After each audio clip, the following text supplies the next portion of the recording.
the falling character arc is the truest of tragedies. These characters pursue their external want backed by their false belief or what they believe about themselves and the world that doesn't serve them into insanity or death or moral corruption with rare exception.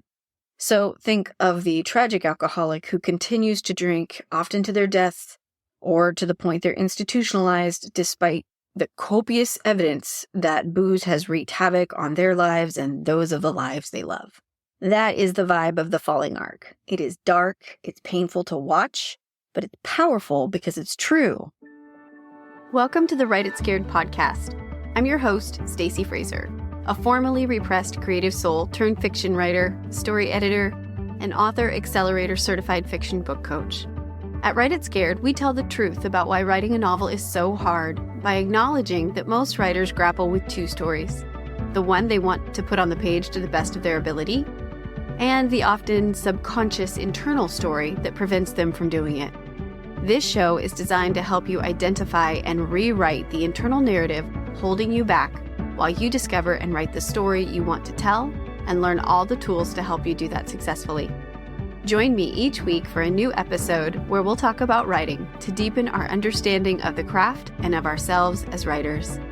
Writing a novel is an inside job that we do not do alone. Welcome to Write It Scared. I'm glad you're here. Let's dive in. Hi, writer. Welcome back to the Write It Scared podcast. I'm your host, Stacey. Today, we're going to continue with our craft discussion on negative character arcs. And if you're new to the podcast or you didn't tune in last time, we've been talking about character arcs, which is the internal journey that your protagonist will go through in the story. And a negative character arc is a type of character change where the character's story ends in failure, defeat, or a morally compromised state. There is no happy ever after in these stories, no fuzzy, warm feelings or endings. They are tragedies, they are cautionary tales. There are three types of negative character arcs: disillusionment, falling, and corruption. And in episode 46, we did an overview of each type of negative character arc, and then did a deep dive into the disillusionment arc. So if you want to go back and listen to that, I will link the episode in the show notes. Today, we'll dig into the most tragic and the saddest of all negative character arcs, at least in my opinion, and that is the falling arc. And I thought we could combine the falling arc and the corruption arc into one episode, but they are just too big of topics, especially if we use examples. So we're going to split them apart. We'll talk about the falling arc today and the corruption arc in another podcast episode. Then we'll wrap up our character arc discussion with the static or flat arc in a future episode as well. So remember, it's beneficial to understand negative character arcs, even if your main character has a positive arc of change or a flat arc, because it can help you shape the rest of your cast of characters or understand how a character came to be who they are when we meet them in the pages. Regardless of what type, all character arcs require the same ingredients. They need a wound and a false belief, an external desire based on that false belief, and an internal need or longing that reflects the lesson that they need to learn in order to become a better version of themselves in the story, or it reflects the lesson that they're going to ignore in the case of negative character arcs, and that is going to lead to their demise. But before we jump in, have you had a chance to download First Draft Confidence? It's a free workbook and introductory guide to all the foundation work that my clients complete before they begin drafting, and using it helps to prevent false starts and abandoned drafts.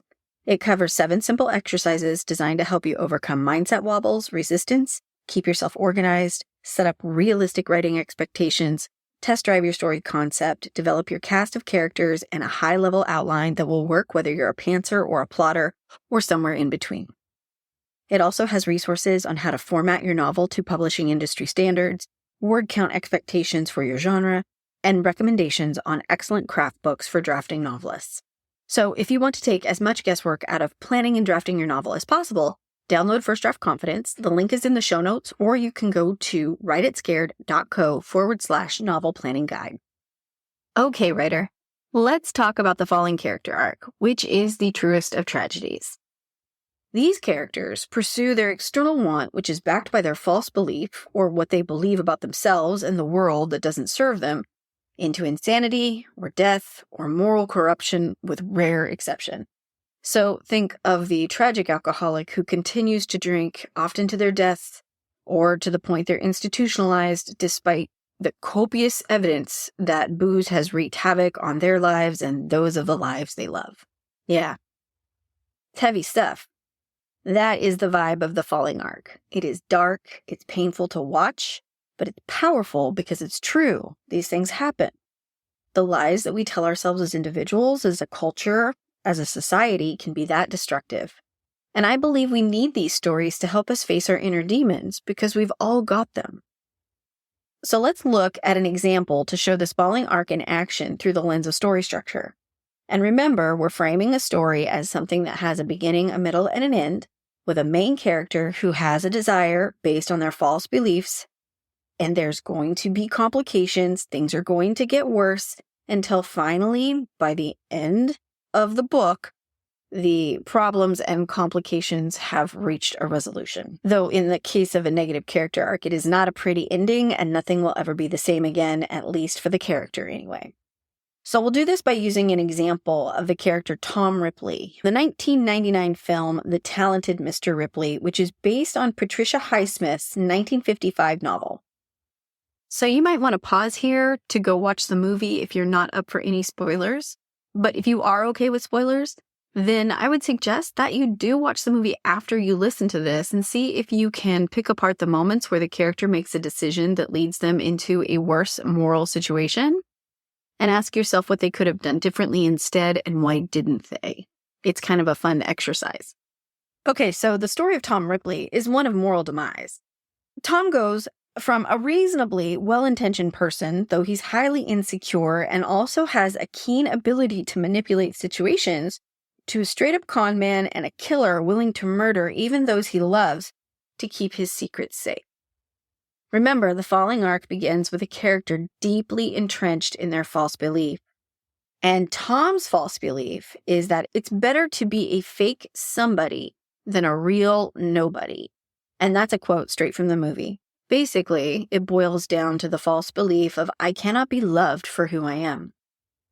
So the job of the first act of the book, which is about the first 25%, is to show this false belief in action, indicate its origin, and show us the character's physical and emotional starting points.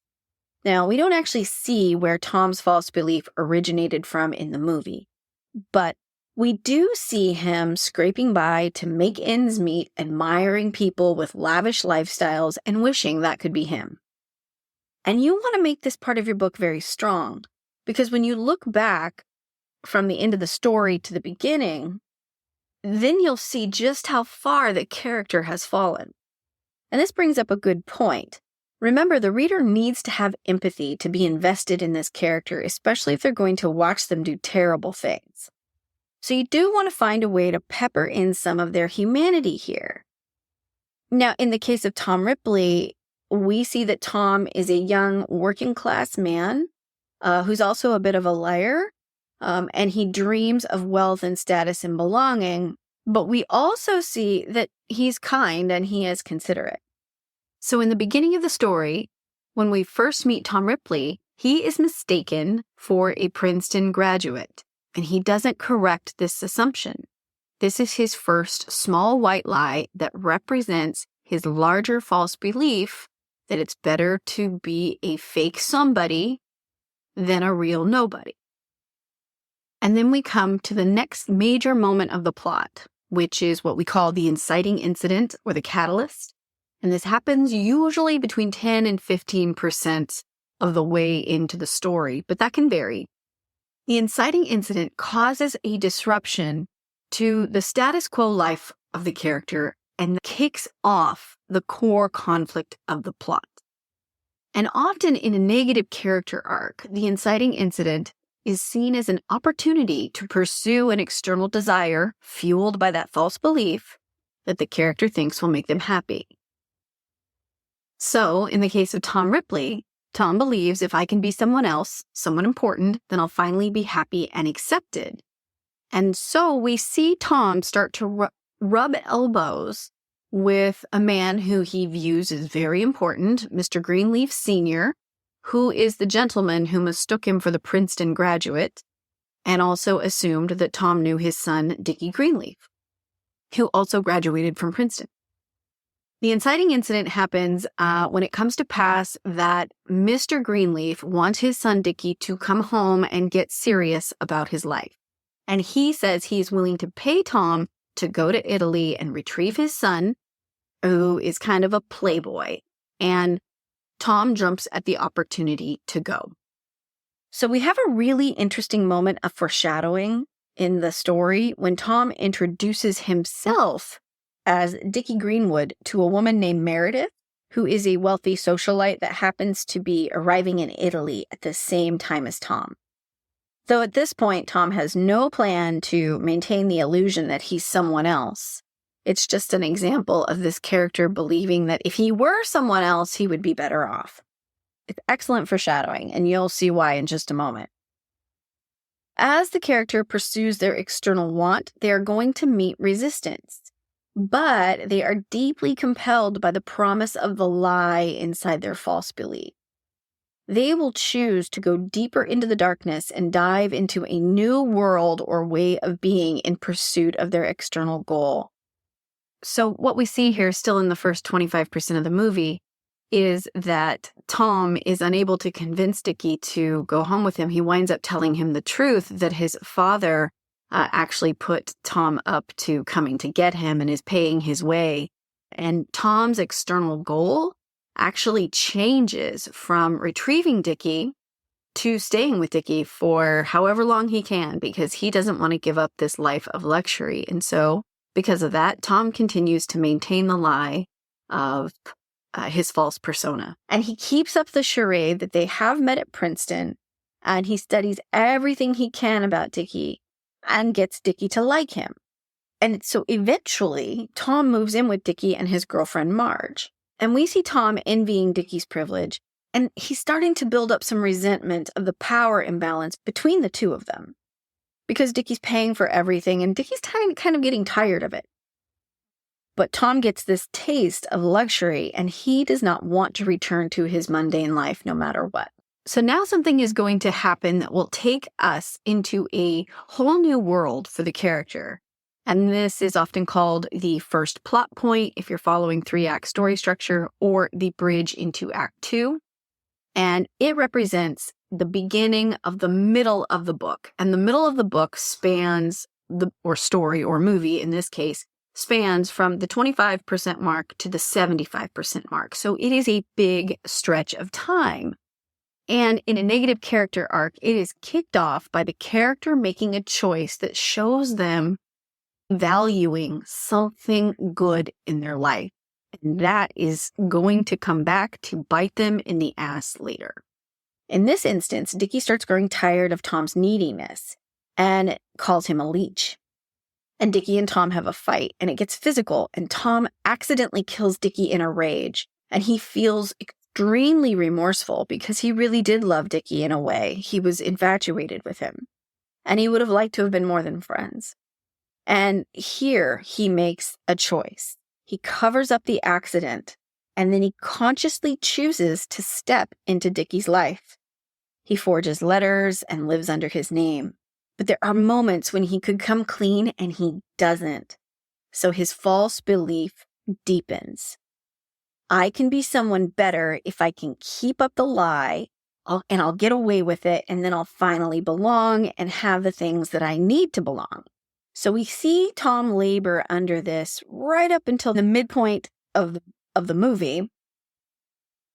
Right around the 50% mark, we see the character have a realization that is accompanied by another choice. And once the character makes this choice, there is absolutely no going back. And they see the truth for what it is. The writing's on the wall. They know if they continue to move forward in pursuit of their external goal, they are going to pay dearly for it, and so will others, but they ignore it because now they believe something worse. So this is when the fall of the character really starts. And you'll see the character justify, rationalize everything as they barrel towards their demise. So by this point in the story, however you've portrayed them in the beginning, it needs to be way worse now. So for example, if they were a binge drinker at the beginning of the story, they're a daily drinker now. They need a red eye first thing in the morning. If they were a bit of a firebug at the beginning of the story, now they are a full-fledged arsonist.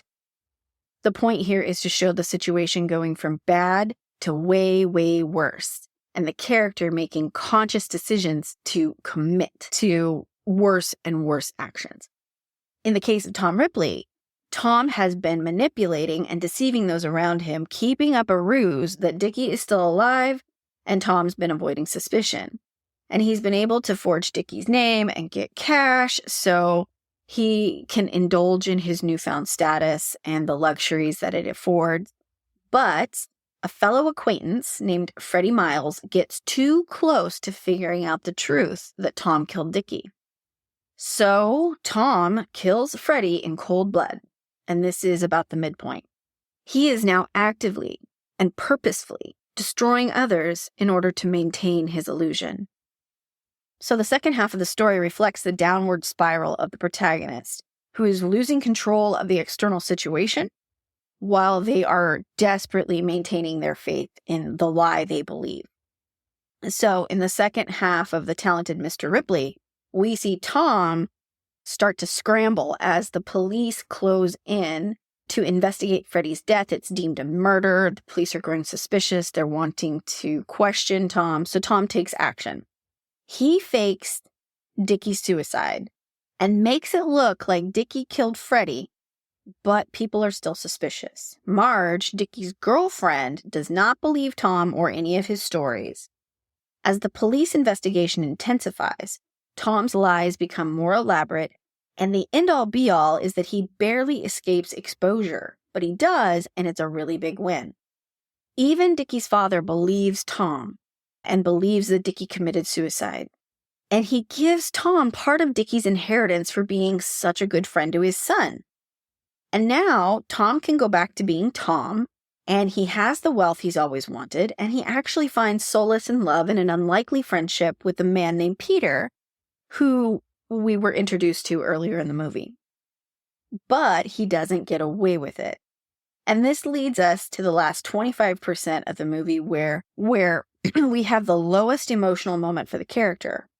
And this is known as the all is lost, or the black moment of the soul to the character, where everything they've been working for feels like it slipped through their fingers. The all is lost moment for Tom happens when he thinks he got away with everything. He and Peter are on the ship and they're clearly together, relaxing and enjoying themselves. But then Meredith, who was foreshadowed in the very beginning of the story, who also knows Tom as Dickie, because that's the way he originally introduced himself, is there on this same ship. And there's a bunch of other people that know Tom as Dickie as well. And he's going to get caught, and there is nowhere to run. There is nowhere to hide. And Peter starts to ask him some questions about his connections with Meredith and what Meredith knows. And Tom realizes he cannot take off the mask. He can never let anyone truly in to love him. It will never be possible for anyone to love him for who he really is. So this is a very dark moment in the movie, and it leads almost instantaneously into the climax, which is the peak of the story's action and emotional energy. And it usually happens around the 85 to 95% mark in a story. And this is where your character is going to make a last-ditch, desperate grab for their external desire. And they may fail, or they may get it, and often they fail. But if they do get it, it's a hollow victory because the truth will punish them. And many times, the thing that was really good in their life, the thing they never appreciated, like, for example, just being a regular person like Tom Ripley, is sacrificed completely at the climax. And that's how you see how far they've fallen. So, for example, they kill their mentor, they kill their lover, their mother, they maim, they obliterate their soul. And sometimes they see it was all for nothing, and sometimes they don't. And if they don't, that's insanity. In the case of Mr. Ripley, Tom kills Peter to protect himself. And Peter is the only one who ever just accepted Tom for who he was, or at least for the most part, And in doing so, he sacrifices his one real human connection. And that is the final proof of Tom Ripley's fall. He can no longer separate himself from the monster he's become. And the resolution wraps up pretty fast in these type of stories because, they feel pretty awful anyway. So we don't really want to linger there. The point's been made. But typically we have a parting shot to a future that holds no hope for this character. So, this is where we see the character in the asylum, or we see them as a homeless drunk who's died from exposure to the elements, or we see a funeral where no one shows up. You get it. It's basically a life wasted in pursuit of something that they didn't really need if they had woken up to the truth. And in the case of Tom Ripley, Tom does get away with everything, but he's completely alone. He's trapped in his own lies, and despite achieving wealth and status, it cost him his soul. So the final scene is devastating. He's not caught, but he will probably be hunted forever. So icky, right? It's not pleasant. So Tom Ripley's falling arc demonstrates that of moral corruption. But falling arcs can end differently and demonstrate things like insanity or self-destruction. For example, the character Jack Torrance in the movie The Shining, based on the novel by Stephen King, also has a falling arc, but it doesn't end in moral compromise, it ends in insanity. Another example is the movie Falling Down, which was made back in the 90s and starred Michael Douglas, who played a character named William Defense Foster, and it's completely different from The Shining and The Talented Mr. Ripley. And it follows a character's downward spiral into self-destruction versus immorality or insanity. But regardless of which way this falling arc goes, it's going to have a terrible conclusion. A couple of other examples of the falling arc in literature and film is Shakespeare's Hamlet. That's probably the most commonly referenced. Another is The Joker, the movie starring Joaquin Phoenix. Heathcliff, of course, from Emily Bronte's Wuthering Heights. So that was a lot. Let's break down the main takeaways for crafting a falling arc. Here they are. In a falling arc, the character will be firmly invested in the lies that their false belief affords them and will consciously ignore the truth and manifest into the worst possible version of themselves by the end of the story. There is no redemption. There is only death, insanity, and isolation. The character will often disregard or devalue something truly good in their lives, and ultimately that thing will be sacrificed in the climax to show how low the character has fallen. So in Mr. Ripley's case, all he wanted was to be loved and accepted. And then finally, when he was loved, he couldn't allow for that. And he had to kill the one person that did love him. Very sad. If the character ultimately gets what they want in the end of the story, the victory is going to be hollow, or they will realize that it was all for nothing. In the beginning of the story, you do want to make sure to embed some evidence of this person's humanity so that the reader can empathize with them and root for them as they go along the story and wind up doing terrible things. People are not just black or white. They're not just good or bad, and neither should your character be. They're a mix of gray. So next time we come back for a craft chat, we will talk about the final negative character arc, which is the corruption arc. So thank you for hanging out with me, and I will see you then. And before you go, don't forget to download your free copy of First Draft Confidence so that you can plan and draft your novel without the guesswork. Just go to writeitscared.co/novel planning guide or check the link in the show note. Thank you for listening to the Write It Scared podcast. If you enjoyed today's show, please make sure to hit the follow button so you never miss an episode. And please leave a review. Reviews help other writers like you find the voices and messages they need to hear to continue to write their stories. Let's lift each other up. Remember, you can be scared and still be unstoppable. I'll see you next week.